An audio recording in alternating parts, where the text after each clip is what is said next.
সাধারণ গণিতের আমরা কত নাম্বার অনুশীলন করতেছি? 7.1। এই 7.1 কি আছে? সম্পাদ্য। তাহলে এটা যেটা করতেছি এটা হচ্ছে অনুশীলনের 3 নাম্বার। উদাহরণে একটা এরকম 3 নাম্বার আছে, এই দুটো মিলে একটা সৃজনশীল হয়। সৃজনশীলে ক খ গ থাকে না? তাহলে খ নাম্বারে মনে করে থাকলো যে উদাহরণের যে 3 নাম্বারটা ছিল ওটাতে ছিল একটি ত্রিভুজের ভূমি চলন দুটি কোণ এবং পরিসীমা। আর এটাতে আছে, এটা হচ্ছে অনুশীলনের 3 নাম্বার। এটা ত্রিভুজের ভূমি চলন দুটি কোণ এবং উচ্চতা বা শীর্ষ থেকে ভূমির উপরে অঙ্কিত লম্বের দৈর্ঘ্য, এই দুটাকে একটা সৃজনশীল বানানো যায়। ওই 3 নাম্বার আর এই 3 নাম্বার, বুঝতে পারছো কি? এই দুটো মিলে একটা সৃজনশীল হবে। একটা থাকবে ক্ষয়ে, একটা থাকবে গয়ে। তাহলে এখানে দেওয়া আছে আমাদের একটি ত্রিভুজের ভূমি সমন্বয় দুটি কোণ, একটা কোণ 60° এক্স আর একটা কোণ 45° ওয়াই, এবং শীর্ষ থেকে ভূমির উপরে অঙ্কিত লম্বের দৈর্ঘ্য দেওয়া আছে এইচ সমান 5 সেন্টিমিটার। আচ্ছা, তাহলে এটা কিভাবে অঙ্কন করতে হবে একটু ভালো করে খেয়াল করো সবাই, একটু দেখো। প্রথমে আগে আমরা যে কোনো একটি রশ্মি নিব, যে কোনো একটি রশ্মি ডি নিলাম, যে কোনো একটি রশ্মি ডি নেই। চাঁদনি ভালো করে মনোযোগ দাও। যে কোনো রশ্মি ডি নিলাম, ডি এর উপরস্থ যে কোনো একটি বিন্দু পি নেই। পি বিন্দুতে একটি লম্ব আঁকাবো, পি কিউ লম্ব। পি বিন্দুতে একটি পি কিউ লম্ব আঁকতে হবে। কিভাবে? এখান থেকে সুবিধা মতো ব্যাসার্ধ নিয়ে একটা বৃত্তচাপ দিব, সুবিধা মতো ব্যাসার্ধ নিয়ে একটা বৃত্তচাপ, এই একই মাপে আবার এখান থেকে একটা বৃত্তচাপ দিব, আবার ওই একই মাপে এখান থেকে এই সাইডে একটা, উপরে একটা, আবার এই সাইড থেকে উপরে আরেকটা বৃত্তচাপ দিব। দেওয়ার পরে এই যে পয়েন্ট আর এই পয়েন্ট, এই দুটো পয়েন্ট আমরা যোগ করলে একটা লম্ব রেখা পাবো। একটি লম্ব রেখা, পি বিন্দুতে পি কিউ একটি লম্ব রেখা অঙ্কন করা হলো। এবারে পি কিউ থেকে এই যে উচ্চতা এইচ আছে, উচ্চতা এইচ এর সমান করে এই পি কিউ থেকে আমরা কেটে নিব। পি কিউ থেকে উচ্চতা এইচ এর সমান করে পি এ অংশ কেটে নেওয়া হবে। পি এ মনে করে এটার সমান মাপ নিয়ে এখানে কাটবো আমরা, এইখানটাতে কেটে নিলাম। এটা কার সমান করে নিলাম? এইচ এর সমান করে পি এ অংশ কেটে নিলাম। এবার এ বিন্দু দিয়ে এই ডি এর সমান্তরাল করে একটা রেখা আঁকাবো। এ বিন্দু দিয়ে ডি এর সমান্তরাল করে একটি রেখা অঙ্কন করব। কিন্তু কিভাবে সমান্তরালটা করা যাবে? এই যে এখানে 90° কোণ আছে, এই 90° কোণটা এখানে অঙ্কন করলে তাহলে আমরা সমান্তরাল একটা রেখা পাবো। কেন? কারণ এটা লম্ব, এই বাহুটাও তখন লম্ব হবে। আবার আমরা বলতে পারি যে এই কোণ আর এই পাশে উপরে যে কোণ আছে এই দুটো হচ্ছে অনুরূপ কোণ। অনুরূপ কোণ সমান হলে বাহু দুটো কি হয়? সমান্তরাল হয়। তাহলে এখানে প্রথমে এই যে এখানে কোণের যে মাপটা আছে এই মাপটা আমরা নিয়ে নিব। এখান থেকে এই কোণের মাপটা নিয়ে নিব। তারপর এখানে কোণের এই প্রস্থ মাপটা নিব, যে এটা হচ্ছে প্রস্থ, এই প্রস্থের মাপটা এখানে আমরা দিব। দিয়ে আমরা এটা যোগ করব, এই পয়েন্ট আর এই পয়েন্ট এই দিক থেকে দূর থেকে যোগ করব আমরা। এভাবে যোগ করে দিলে আমরা সমান্তরাল একটা রেখা পাবো। এটা হচ্ছে এম এন, এটা রেখা দিয়ে দিলাম এম এন সমান্তরাল রেখা। এ বিন্দু দিয়ে ডি এর সমান্তরাল এম এন রেখা আঁকি। কিন্তু এম এন রেখাটা আঁকলাম কিভাবে? এই কোণ আর এই কোণ সমান করে অঙ্কন করে।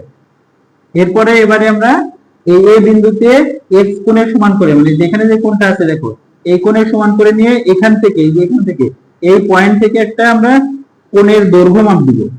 তারপরে এই যেটা হচ্ছে কোণের প্রস্থের মাপটা নিয়ে এখান থেকে কোণের এই প্রস্থ মাপটা দিয়ে এটা আমরা যোগ করব। এটা যোগ করলে আমাদের এখানে বি বিন্দুতে সেট করবে। এটা কার সমান করে আঁকানো হলো? এক্স কোণ।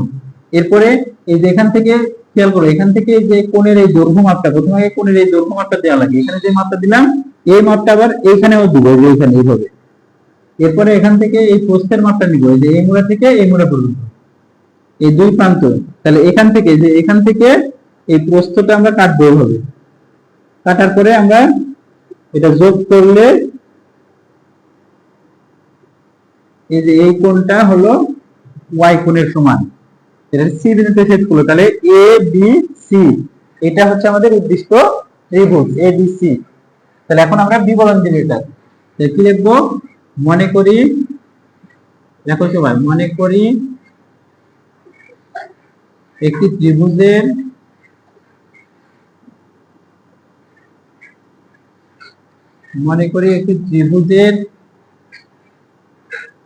ভূমি সংলগ্ন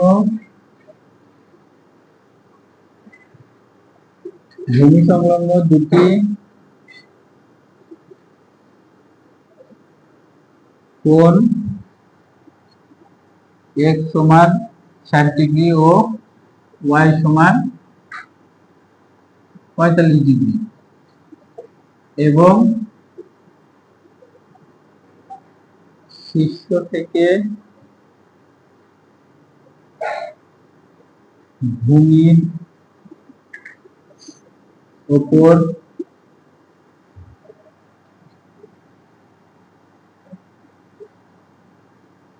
অঙ্কিত লম্ব h সমান 5 সেমি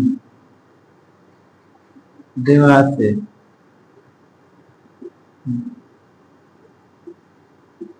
ত্রিভুজটি আঁকতে হবে। ত্রিভুজটি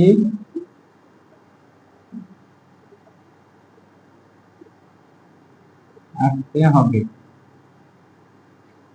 বিবরণ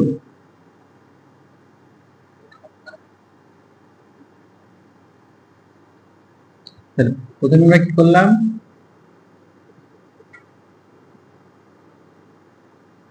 যে কোনো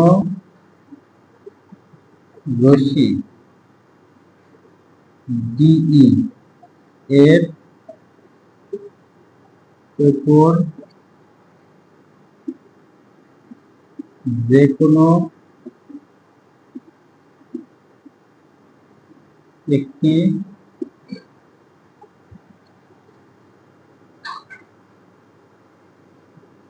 বিন্দু পি নেই। পি বিন্দুতে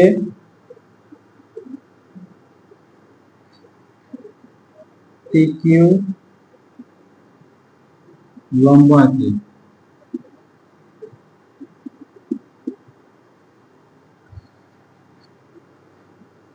PQ রেখা থেকে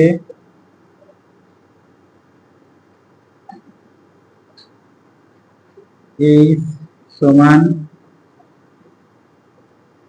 PQ রেখা থেকে H সমান PA অংশ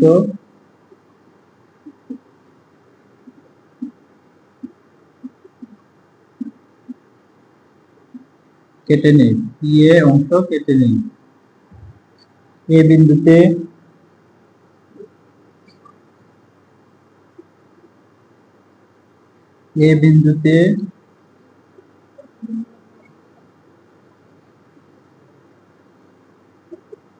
MN সমান্তরাল D রেখা আঁকি।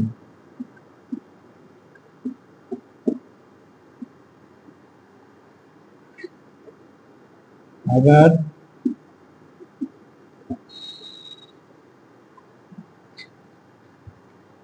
A বিন্দুতে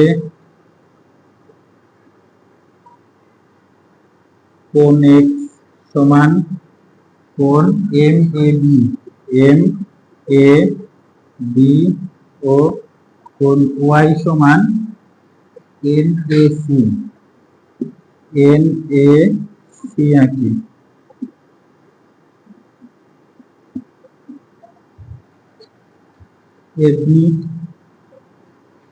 AB ও AC রেখা D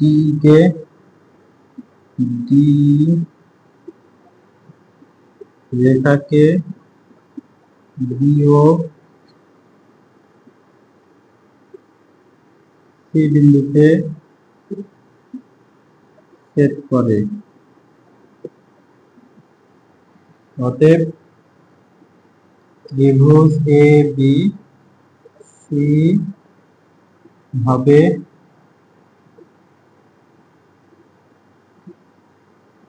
উদ্দিষ্ট ত্রিভুজ। ত্রিভুজ ABC হবে উদ্দিষ্ট ত্রিভুজ।